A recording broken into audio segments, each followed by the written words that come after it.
We are here to talk with Joshua Romero from Love and Science, who supports businesses in their online business strategy and their digital visibility.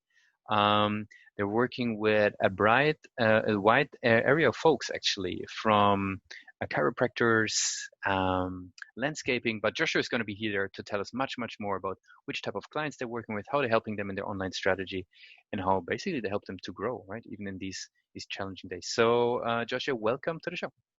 Hey, how's it going? Very good. So tell us all about Love and Science. So maybe in a nutshell, what is it all about? So actually, I was just having a meeting about this today because we are essentially going to kind of rebrand how we explain ourselves because um, this whole market of what we do, which is helping a business grow from the digital side through to their actual just, brick and mortar, there's this whole concept of strategy. And the whole thing is it's become something that is just such a buzzword that everyone's saying they do what we do. So essentially what we're doing is we are growing a business focusing on their net profit, but taking a digital look and optimizing their digital presence to then grow that net profit. And that's essentially what we're doing. I like that. I like that. That sort of preempts the question of business owners. What are all these traffic numbers going to help me if they don't do business? Exactly. Very good. I really like that. Cool. So what would be the type of businesses that you usually work with? What should we imagine there? It's really interesting because working with business, you just have these elements that are shared across businesses across every industry. So what we end up doing, because we're so into data, is we end up helping from nonprofits that really aren't even looking to, grow a revenue number or a profit number, but more or less looking for leads or awareness, from doing that all the way to, obviously like an e-commerce or just a business looking for growth. So, a lot of it's about generating leads and generating sales. So anyone who's really looking to generate a movement of growth in their business is really who we work with. Got you. Any particular verticals that you would consider your like main verticals, or you really sort of spread across those that you just mentioned? We are so spread, and it's honestly one of those things that we shift with the market as well. So, 2 years ago, I had 34 law firms across the United States I was working with, and then right now it seems like we're just getting more and more medical clients because a lot of what we do, you get word of mouth. So it's just, if you were help one business in the medical, they spread it to their medical friends, so we are very diverse though, from auto industry, from, a company that's really just very local to global. So it really is, I would say, just about every industry we represent. Interesting. How do those business owners, I'm assuming, or marketers within those companies find Love and Science? Like, what would be a typical journey somebody's going through in order to sort of discover you guys and get started? So honestly, we never do marketing or anything of the sort for ourselves. And the company itself, like this concept of the company, has been around for, I think, around 15 years or so. The name Love and Science came about right around maybe 8 to 10 years ago.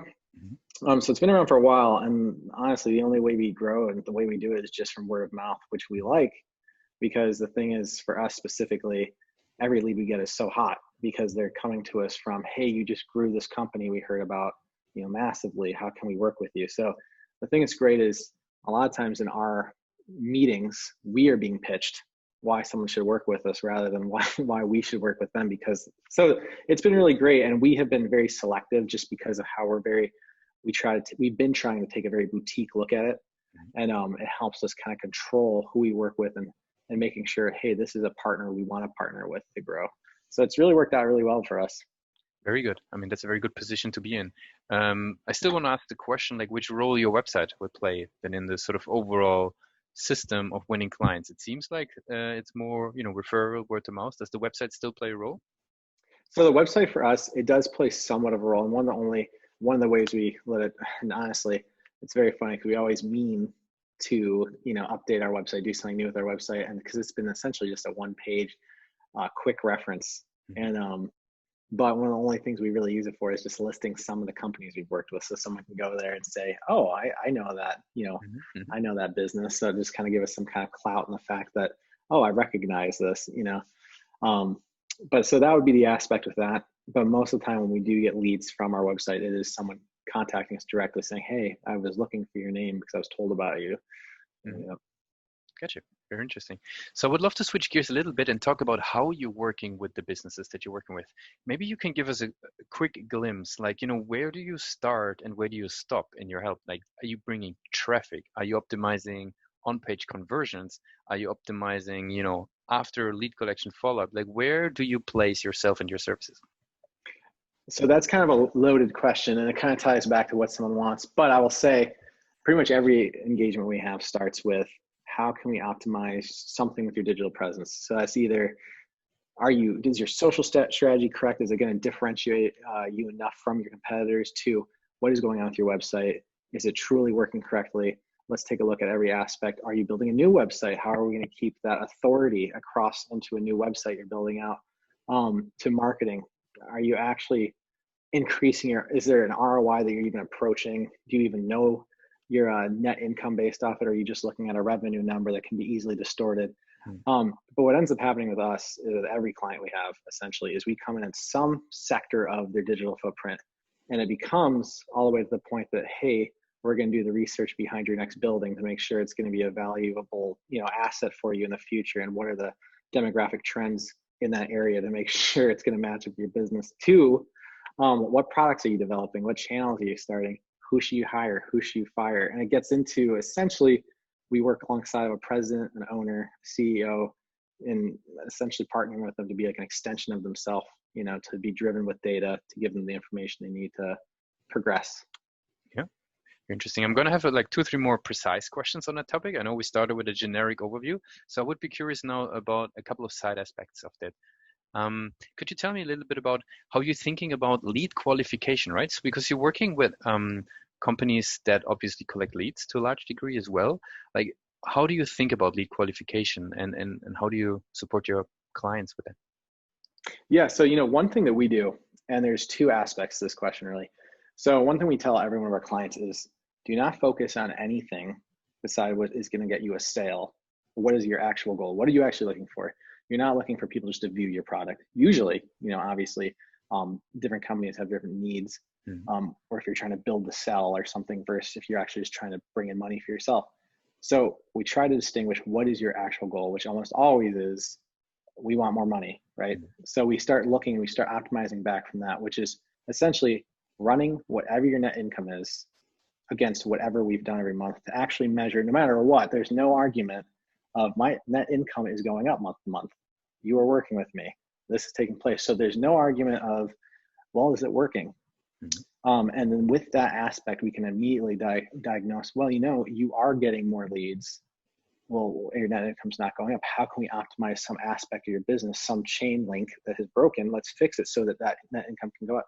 So that's where it comes in, where we kind of take over all aspects of the business. But the way we get there is we optimize usually just from like the form submission to the sale to the actual phone call only. We don't, um, I don't want to get too far into, but almost every industry I work with is so worried about traffic in certain ways, and they're not understanding that traffic can be faked Mhm. in every aspect. Just such a quick example, I had a car dealership that I took over advertising for, spending a massive budget, and they were saying, well, the current company is getting me tons of leads. And I showed them very quickly. I said, let me see.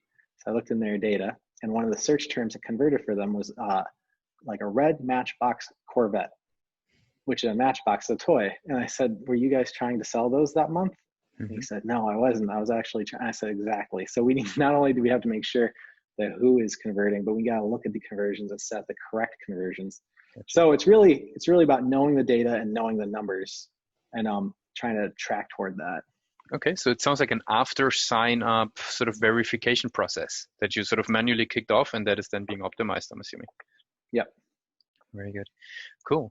And in terms of conversions, right? So the step before, right? Conversion rate is something that we talk a lot about on this podcast. And how do you think about that? How do you think about winning more people from the website, from the traffic that is coming? What is, maybe some key things that you help your clients with in order to increase that conversion rate?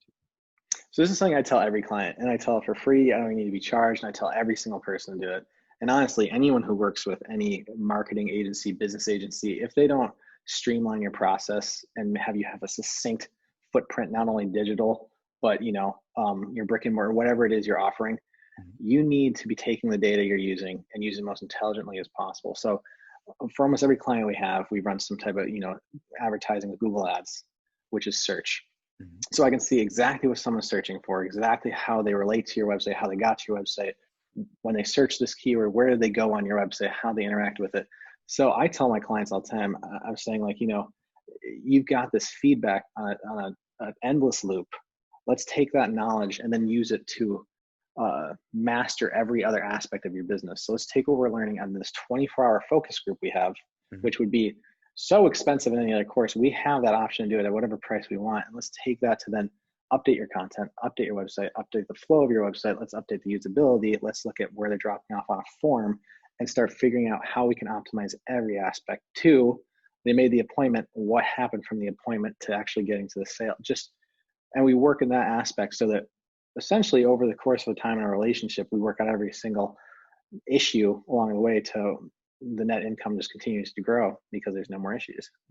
Makes a lot of sense. What is a typical thing that you would find clients maybe not having set on their website? Is there like running themes that you see again and again? Oh, these are the things that are constant. You have one goal specifically, and it's amazing how many clients hide that goal, which is I want a phone call. There's so many issues of, and it's funny because you can really just read as many surveys as you want, so much data behind it of I want a call, not a form. So lead with the call. You want people to do it. And yeah, if they don't want to call, okay, have a form there as a backup, but lead with what you want and make sure it's easy to get to. Because one of the things is, as everyone knows, the more time someone spends, the higher the drop off, the more clicks they have to make, the higher the drop off. And it's like so many of our clients, and it's amazing because it could be it can be a humongous, global client, and you go to their website and you're saying, well, you wanted to sell this, right? Why did they have to go on a scavenger hunt to find a way to buy your product? So that's a huge aspect of make it as easy as possible for someone to convert. And the next one that people always get hung up on is their forms or their checkout, where they require so much more than ever needs to be required. That does not really impact their business at all, but they require these fields. And the more fields you have, the more the drop off.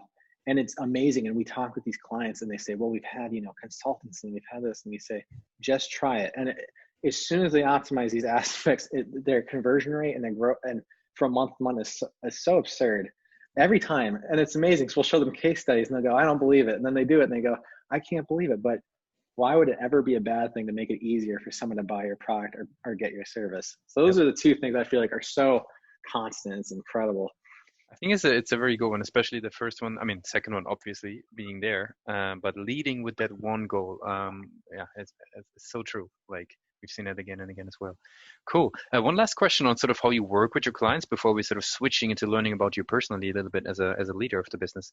My question would be, in terms of how you're communicating the data, right?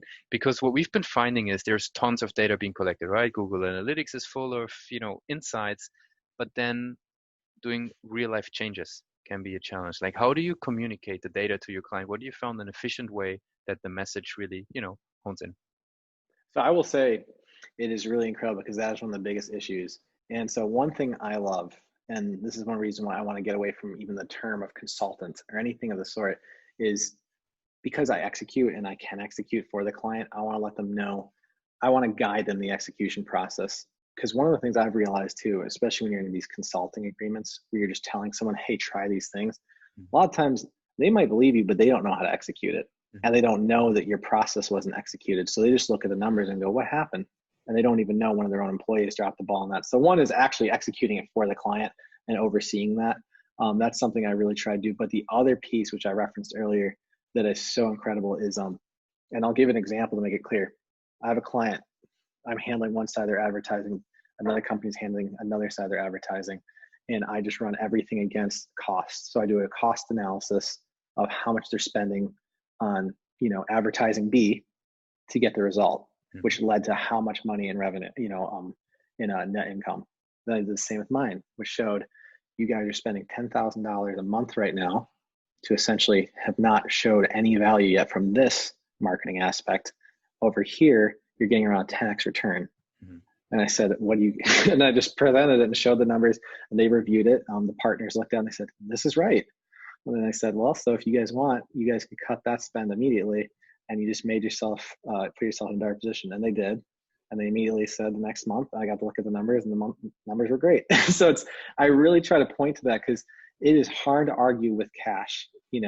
Cash is, I know it sounds so cheesy. It's like a used car sale or something. Cash is king, but it is showing someone, this is what's in your account right now. This is the money. I try to tie as much back to that as possible, because there's no argument to that. Makes a lot of sense. Just one follow up before we're jumping into the next section. What did you find, like, just very generically, what is the depth of your clients' knowledge about their own funnels? Because, like what we've been seeing also very often is there's not an in-depth overview of each step. So you have to do a lot of work to potentially prove that some steps improved. Well, what is your experience? Oh, so it's unbelievable. Again, it's really amazing, because I remember, so I have a financial background. So I look at everything as investment. That's literally, I look at every one of my clients as if I'm their investment banker.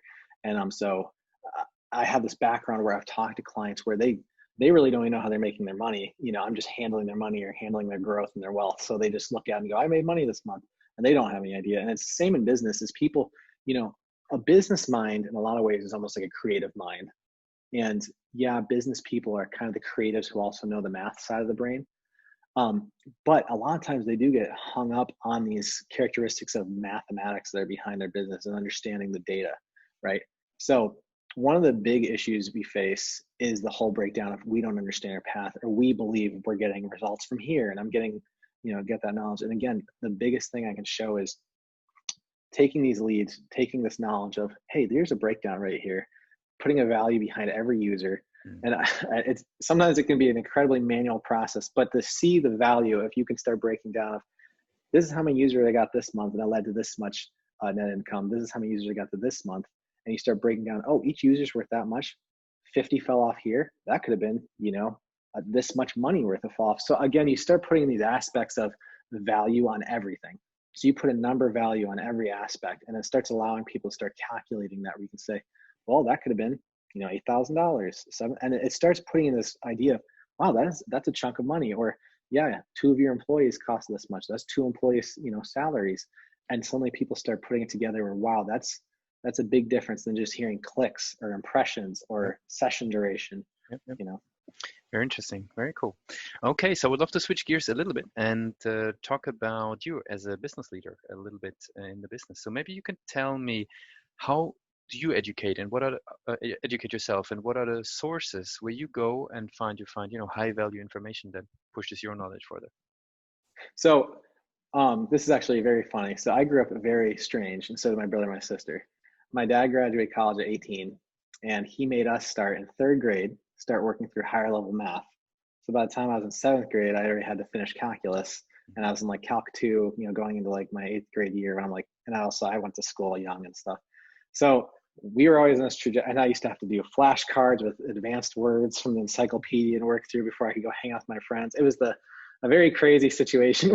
So we had a very different upbringing, reading like advanced literature when I was in elementary school and stuff like that, and being quizzed on what it was about, and all these things. So that's the way I grew up. So I have a very different background with just kind of pushing myself. And so one of the things I do is I do a lot of reading. But the thing with reading is, just like data, it can be manipulated so much. If you don't know who is quizzed, who is surveyed, you don't know. So one thing we do, which I love, is we actually practice what we preach. So right now, for instance, we're getting more into the real estate market of actually helping someone figure out where they should purchase a house, to flip a house to get the most value, or again, understanding, a market trend in the economy where what's going to be the most value. So I purchased a home and took all the reading I've done, all the research, and I'm following through with it on a home to be able to prove out my concept, which is working right now, because I'm already getting, bids at a certain price that also I estimated. So doing things like that, it is a very different situation to come to someone who says, I have some ideas, to have someone say, oh, actually, I just did this to prove it out this last year and it worked. So we do a lot of that. And, with our clients, because we're so heavily invested in our clients, we get to work it out with them, where I know this process works because I've done it with, 10 companies across the nation, or in Canada or in Japan, and I've watched this system work out.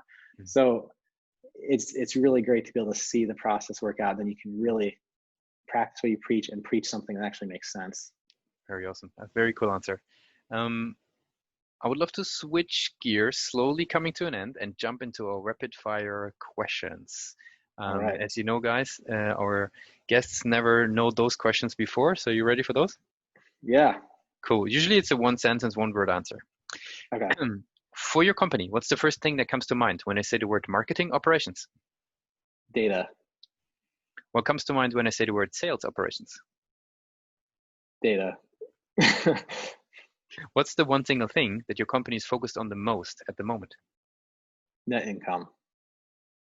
If there would be no boundaries in technology, what would be one thing you want to have fixed for your clients today? Truth, I guess you could say. The truth in the data. Would you like to expand just so people can fully grasp it? Yeah. So the biggest thing I wish I could just prove immediately and take out all the obstacles with this is let someone know what is actually being shown. And I can't tell you, I care about my clients in a different way a lot of the times because I do look at business as this is your money and you should have the opportunity to make your dream come true. I really do look at it that way. And I do a lot of free work for clients, probably stupidly, but if they can't afford my services, I also, so they understand I can't afford that. I say, all right, well, just do these three things. And I end up telling them something I should have charged them for. But it's knowing the truth in the data because I do hate seeing people get manipulated and have them spending this money where they're trusting someone who's supposed to be an expert and they're being led astray. And I see it all the time. And it honestly, it irks me and it makes me, I don't know if it's just because I was raised by a dad who read me the Bible growing up or what it was, but I care about people having success and I care about their livelihood. So just take away any of these confusions on data and so they can know the truth and how to do better. I really care about that a lot. I'm very passionate about that. So to give people just clear data that's the truth, that would be the one thing I would just take care of immediately. Very nice. What's the last thing that kept you awake at night about your company? Honestly, with my clients, I, for instance, I'll just tell you one really fast example. I have a client who I see every month wasting. That's a small town that the whole town is essentially working for one client, and so I know that jobs are on the line if they have a bad month, something along the lines of that. And especially with COVID-19, you're watching these things happen. So I'm very involved in the data. So I've sent them over. These are the products you guys sell, and you're actually selling more of. Sell these. Focus on these. Do this in all your advertising. And one of their platforms they're losing money on. They spend 10,000. It really costs them 15,000. You look at cost of goods sold and actually spend and everything like that.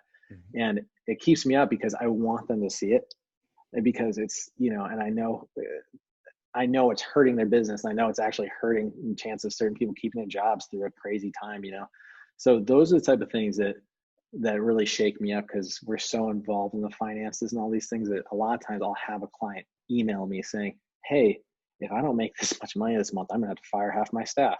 So I take on a lot of those responsibilities with my clients, hearing we're gonna fire people if we can't make this much money, which is great because it forces me to get results I probably could never get unless I had those kind of pressures. But man, it's stressful for sure getting an email like that, and I get those especially this time. What's been happening a lot, so it's been pretty tough. Yeah, hearing those things. That's a very, very deep involvement there. Maybe last question. What's one advice that you would give yourself if today would be the first day of you starting Love and Science? It would be to be brutally honest with every client. And every time you start a new industry, a new job, or new anything, you're timid, right? Because you're not sure what if you give the wrong advice. And at this point, I've had so many clients now, specifically, just in so many different markets, that I know the data is true, and that's one reason why I got to the point where I only want to focus on your net income. What did you make after every single thing is thought about, is the fact that there's a truth in there that's really hard to defy. And I think back, and now when I'm in client meetings, I'll just say, I'm from New York originally, so I'm sure everyone just feels like, oh, he's a New Yorker, that's why he's so tough. But I'll say something like, hey, this is the crazy, just don't do it anymore. You lost money every month the last 6 months. Just stop and focus here. You need money. Don't do it. And I do that now. And my clients, I think kind of shake them up at times, but they always end up telling me, "Hey, thank you so much for that call. We did it. And it was a big difference." And earlier on, I would be nervous to kind of say what I was seeing because I would think, "What if I'm wrong, or what if this data is wrong?"